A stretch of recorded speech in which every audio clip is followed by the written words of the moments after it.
बिना पियाज रसुण रे एई भली भाबरे रसालिया गोटा बैगण आलू मसला जदि आपण माने बनै नेबे ना भात सहित आपन को अलगा तरकारी दरकार पड़िबनी गोटिए तरकारी रे काम चलिबो। आउ जे माने आमिष प्रिय सेमानकु निरामिष दिन मानकरे आमिष कथा बिल्कुल भी मन पड़िबनी। घरुआ मसला रे बनेबा किंतु नुआ उपाय रे बनेबा जोथि पई कि साधारण आलू बैगण परिवार तैयारी आलू बैगण मसला आपन को नॉनवेज टू भी कम लागिबनी। से रुटी पूरी परोटा हो बा भात हो सबुथिरे जमिबो।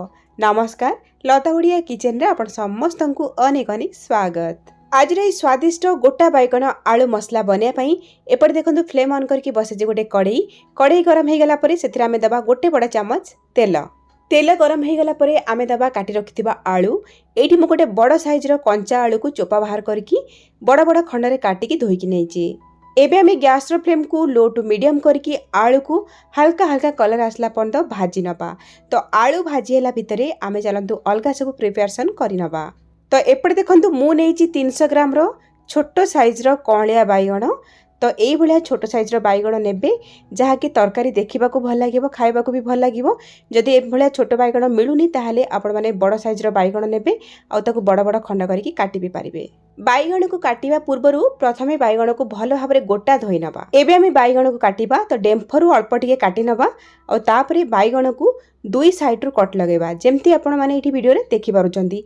एई भली भाबरे कट लगेबे जेमती कि उपरु 4 खंड होई कि थिबो देखंतु एई भली भाबरे, किंतु बैगण रो तळ साइडटा एकदम जॉइंट थिबो। एई भली भाबरे जदि आमे बैगण को काटिबा बैगण भितर को भल भाबरे मसला जाई परिबो। ता छडा बैगण रे जदि पोक थिबो ताकू भी आमे भल भाबरे चेक करि परिबा। एही भली भाबरे मोडी सब बैगण गुडी को काटि नेछि। तापरे देखंतु एठी मु नेछि आधा चामच रो हळदी गुंड आ आधा चामच रो लूण। एबे आमे लूण हळदी गुंड को भल भाबरे हाथ रे गोळै नबा। आ आमे जो बैगण को काटि के रखिछे ई जो बैगण कट भितरे आमे लूण हळदी को भल भाबरे लगै नबा। एमिति करबा द्वारा कोन हबो बैगण भितरटा फिका फिका लागिबनी, खाइला बेले भल टेस्ट आसीबो। ताले दर्शक बंधु आज रे रेसिपी जदि आपनको पसंद आसीबो वीडियो को लाइक करिवे, शेयर करिवे। चैनल रे जदि आपण माने नुवा ताले प्लीज सब्सक्राइब करिवे। जदि एई वीडियो को फेसबुक पेज रे देखुचंती ताले निश्चय फॉलो करि नेबे। तो एठी देखंतु एई भली भाबरे मु बैगण रे हळदी लूण को लगै नेछि। तो एठी हमर बैगण रेडी हे गला। आकु साइड रखिबा। सेपटे हमर आलू भजा भी बसेतिले देखिनबा से कोन हेलानी। एठी देखंतु हमर आलू भाजी हे आसलानी। हल्का हल्का कलर आलू ऊपर आसी जाईछि। बस एतिक तक आमे आलू को भाजीबा। एबे आमे आलू को गोटे प्लेट को बाहर करके साइड रखिबा। आलू को भाजी साला परे से कड़ाई रे हमर तेल अछि सेई तेल रे आमे जो बैगण को काटी की लूण हळदी गोले की रखिथिले ताकू देकी भाजीबा। बैगण को देसला परे गैस रो फ्लेम को बिल्कुल भी स्लो करिवेनी। गैस रो फ्लेम मीडियम हाई रे थिबो। स्लो कर देबे जदी बैगण गुडा को कइछिया पड़ी जिवो।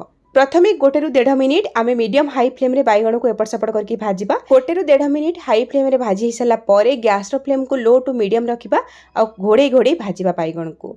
तो किछि किछि सेकेंड गैप रे कवर काढी के आमे बैगण को टिके ओलट पालट करनबा जोथि पई कि बैगण चारि साइड रो भाजी हे परिबो। से पर्यंत आमे बैगण को भाजीबा जो पर्यंत कि हमर बैगण 50 ରୁ 60% सिझी न जाईची। आ बैगण रो चारि साइड रो हल्का हल्का कलर भी आसीबा दरकार। तो एठी देखंतु किछि समय भाजिला परे बैगण एठी भलो भाबरे भाजी हे जाईची। चारि साइड रो टिके कलर भी आसी जाईची। ता छडा देखंतु बैगण अधा रो अधिका सिझी आसलानी। बस एतिकी पर्यंत आमे बैगण को भाजीबा। 8 रो अधिका सिझी की भाजीबेनी। एबे आमे बैगण को गोटे प्लेट को बाहर करबा आ साइड रखिबा। आलू बैगण भाजी सारा परे से कड़ाई रे हमरा अल्प टिके तेल अछि। तो आउ 2 चम्मच खंडे तेल दबा। तेल आपण माने निज हिसाब रे यूज करिवे। तेल गरम हे गला परे एथिरा आमे दबा आधा चम्मच रो गोटा जीरा। ता सहित दे दबा 2टा तेजपत्र, गोटे बड़ अळैच आ गोटे छोट गुजराती। आउ दे देछि 2 ରୁ 3टा सुखिला लंका आउ किछि भुरसुंगा पत्र। लो टू मीडियम फ्लेम रे रखी कि ए सब को आमे किछि सेकंड पई भाजी नबा। टिके बासना आसी गले सेतिरु आमे दबा एथिरे गोटे बड़ चम्मच अदा छेचा।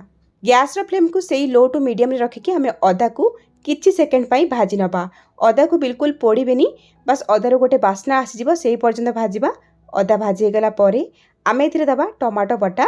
एठी मु 2टा मीडियम साइज रो पाचिला लाल टमाटो को बाटिकी नेची। आपण चाहिले टमाटो को काटिकी मध्ये एथिरे देई परिबे, किंतु टमाटो बाटिकी देले हमर जो ग्रेवीटा टिके मोटालिया हबो। ता छडा कलर भी तरकारी भल आसीबो।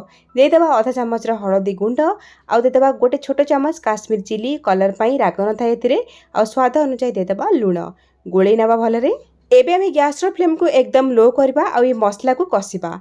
तो घोड़े घोड़े आमे मसला को कसिबा आ मसला कसिला भितरे आमे रेसिपी पाई गोटे स्पेशल मसलाटे रेडी करबा। एपटे देखंतु फ्लेम ऑन करके बसेछि गोटे फ्राई पैन आ पैन गरम हैला परे सेथिरे मु देइछि गोटे बड़ चम्मच कंचा चिना बादाम आ ता सहित दे दउचे गोटे छोटो चम्मच गोटा धनिया, गोटे छोटो चम्मच दे दबा गोटा जीरा आ ता सहित राग पई आमे दबा 3टा सुखिला लंका आपण माने निज हिसाब रे राग एठी नेबे आ ता सहित एठी देखंतु 5 रु 6 खंड फ्रेश नडिया पाती मु नेइछि। जदि नडिया नथिबो तले केवल बादाम देकी रेसिपी बनै परिबे किंतु नडिया देले टेस्ट भल आसीबो। मु जेतिकी आलू बैगण नेइछि ता पई एठी मसला रेडी करछि। आपण माने केते आलू बैगण नेथिबे सेही हिसाब रे मसला कम अधिया करके नेबे। तो गैस रो फ्लेम को मीडियम करके ए सब को हमें किछि सेकंड पई भाजिबा। आको पोड़ीबानी केवल सेथुर गोटे बास्ना आसीबो, हल्का टिके कलर चेंज हिसिबो। सेमती हे गले गैस रो फ्लेम को ऑफ करके ए सब गोटा मसला को ठंडा करबा। ठंडा हे गला परे सब सुखिला मसला को आमे दे देबा मिक्सी जार रे आ आको सुखिला ग्राइंड करके नै आसीबा। एई भली सुखिला गुंड करबा द्वारा हमर जो मसला बटाटा एकदम चिकन हेकी बाटी हे परिबो। बाटिया पई जतिकी पानी दरकार सेतिकी पानी देकी आको आमे चिकन करके बाटी की नै आसीबा। तो एडी देखंतु मसला पेस्ट रेडी हे गला। आको आमे साइड रखिबा। एपटे देखंतु आमर जो मसला आमे कसुतिले सेठी बढ़िया भाबरे कसी जाइछि। देखंतु चारि साइड रु तेल भी बाहरी आसी आ कलर देखंतु बढ़िया आसी जाइछि। एबे आमे बाटी रखितिबा मसला पेस्ट को एठी ऐड करबा। ता सहित मिक्सी जार को धोईकी आउ 5 रु 6 चम्मच पानी दे देबा आ भलरे गोळै नबा। ए रेसिपी रे आमे आलू रो व्यवहार करछि। आलू सिजे पई टिके टाइम लागिबो सेति पई ए मसला रे आमे भाजी रखितिबा आलू को दे देबा। तो गोटे टाइम रे दीटा काम होई जिवो जेमति कि हमर आलू भी मसला सहित कसी की सिझी हे जिवो ता सहित मसला भी भल भाबरे कसी हे जिवो। गैस रो फ्लेम को लो टू मीडियम रे रखिकी आमे मसला को घोड़े की कसिबा। आ किछि मिनिट गैप रे आपण माने कवर काढी की टिके टिके गोळै नउथिबे काहेकि ना ए रेसिपी रे हमें बादाम रो यूज करछन्ती जोथि पई कि बादामटा बहुत जल्दी कड़े रे लागि जाय थाए तळु सेति पई टिके टिके मिक्स करि नउथिबे मझिरे मझिरे। किंतु मसला को टिके टाइम देकी 6 रु 7 मिनिट पर्यंत कसिबा जोथि पई कि मसला रे बढ़िया कलर आसीबा सहित तेल मध्ये सेपरेट हे जिवो आ बढ़िया टेस्ट भी आसीबो। पाखा पाखी 6 रु 7 मिनिट हे जाइछि। देखंतु तेल पूरा अलगा हे एछि आ मसला एठी बढ़िया भाबरे कसी हे जाइछि। तो गोळै नबा। तापरे ए स्टेज रे हमें ऐड करबा पानी। एठी हमें गरम पानी दबा। एठी मु 2.5 ग्लास पानी देइछि। आपण माने केते झोल रखिबे तरकारी रे सेही हिसाब रे पानी देबे। जेहेतु आमे तरकारी रे बादाम पकेइछे तरकारी हेई साला पर जते ठंडा हे जिवो ना ऑटोमेटिक तरकारी टिके बहलिया हे जिवो। सेति पई प्रथम रु टिके अधिया करिकि पानी देथिबे। तो गोळै नबा आ गैस रो फ्लेम को हाई करिकि 2 मिनिट पई तरकारी को फुटेबा। तो भलो भाबरे 2 मिनिट फुटी गला परे आमे भाजी रखिथिबा बाइगण को एठी ऐड करबा। जेहेतु बाइगण भाजी हेला बेले अधारु अधिका सिझी जाइछि तो बाइगण सिझिया पई टाइम लागिबनी पछरे सेति पई बाइगण पकेबा। तापरे गोटे छोटो चम्मच दे दबा आमे गरम मसला आ कटा हेतिबा किछि धनिया पत्र देकी हल्का के टिके गोळै नबा। आ गैस रो फ्लेम को लो टू मीडियम करके आको आमे कवर करके 10 रु 12 मिनिट पई सिझिया पई छाड़िबा। बस एई पर्यंत सिझेबा जो पर्यंत कि बाइगण हमर भलो भाबरे सिझी न जाइछि। तो ये देखंतु पाखा पाखी 10 रु 12 मिनिट परे म आपनको देखौछि। देखंतु तरकारी केते बहलिया हे जाइछि आ केते कलरफुल देखाउछि। एबे हमें कटा हेतिबा किछि धनिया पत्र देकी गैस रो फ्लेम को ऑफ कर देबा। आ एठी हमर रेडी हे गला गोटा बाइगण आलू मसला। बाइगण को केबे भी अत्यधिक सिझेइबेनी। बाइगण गोटा गोटा हेकी थिबो मात्र भलरे सिझिथिबो। एमिति हेले तरकारी देखिबा को भल लागिबो खाइबा को भी भल लागिबो। निरामिष दिन माने करे रुटी पूरी पराठा सहित हो बा अरुआ भात उषना भात सहित हो एई भली बाइगण आलू मसला बनांतु देखिबे घरे समस्त पसंद करिवे। आ एठी देखंतु ग्रेवी केते क्रीमी बनिछि। बेसी पतला भी ग्रेवी नाही मीडियम अछि जोटा कि रुटी पूरी पराठा भात सहित खाइबा को बहुत बढ़िया लागिबो। एई भली भाबरे गोटा बाइगण आलू मसला बनांतु। केमिति लागिला आपनक अनुभूति मो सहित शेयर करंतु।